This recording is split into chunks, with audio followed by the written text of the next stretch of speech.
Aujourd'hui, nous allons apprendre à mettre en évidence. Alors, tout d'abord, quand est-ce que l'on utilise la mise en évidence?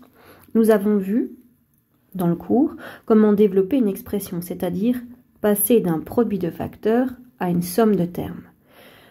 Développer, on peut le faire par la distributivité simple, la distributivité double. Quand on fait ça, on va développer, on va transformer une écriture dont le signe principal est le fois en une écriture dont le signe principal est le plus.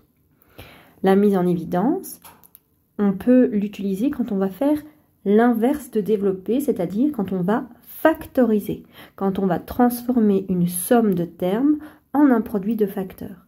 Donc, dans l'exemple que vous avez ici, on avait 2a fois 3 plus 2b.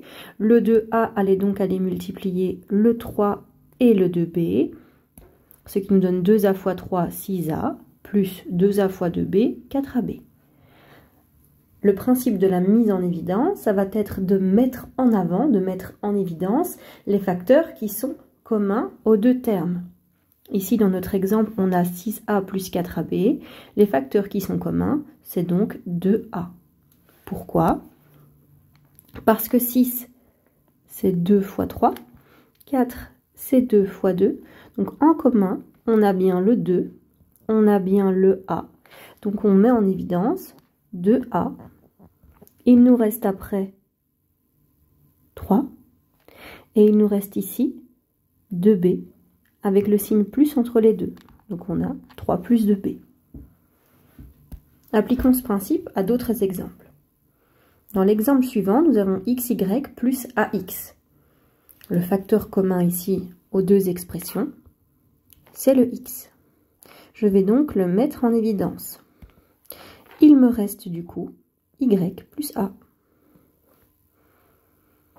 Dans le suivant, on a 2a plus 2b. Ce que nous pouvons mettre en évidence, ce qui est commun aux deux expressions, c'est le 2. C'est donc lui que je vais mettre en évidence. Et il nous reste a plus b. Alors le suivant, c'est un peu comme dans l'exemple de départ. On a 4ab plus 2a.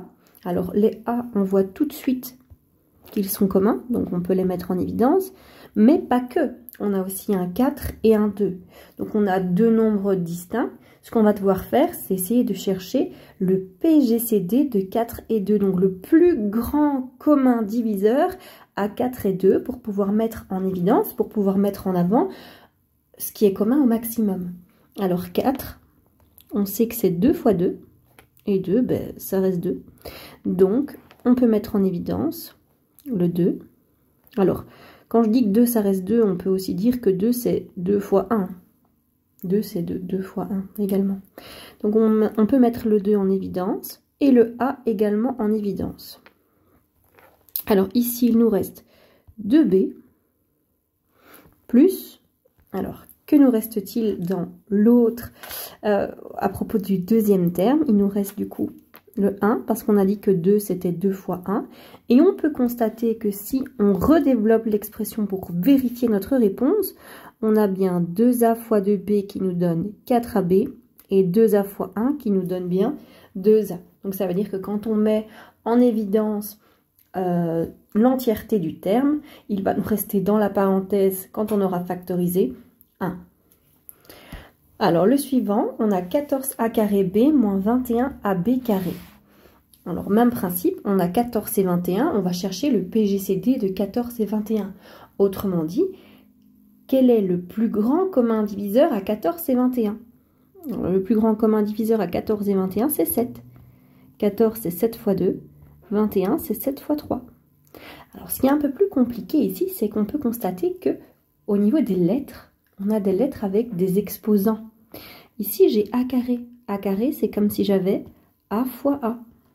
Le B, lui, il est tout seul. Moins, là, j'ai le A tout seul.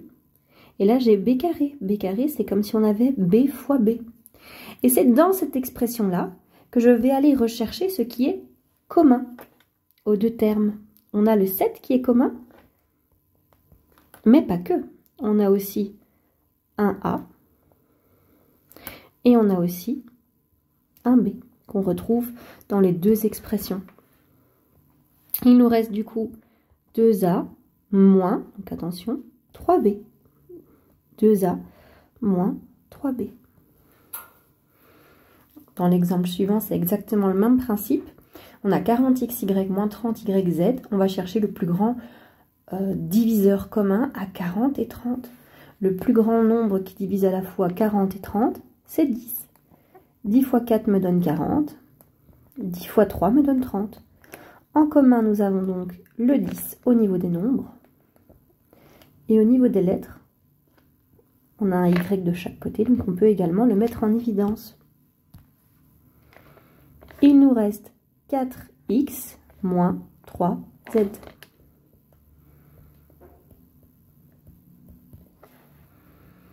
Et dans le dernier, nous avons 12 et 24. Il faut chercher le plus grand diviseur commun à 12 et 24. 12, c'est 12 fois 1. 24, c'est 12 fois 2. On peut donc mettre 12 en évidence. Il nous reste à gauche 1 a carré b carré. Et à droite, il nous restera le 2. On peut aussi l'écrire comme étant 12 fois a carré b carré plus 2. Vu que 1 a carré b carré, ça donne a carré b carré.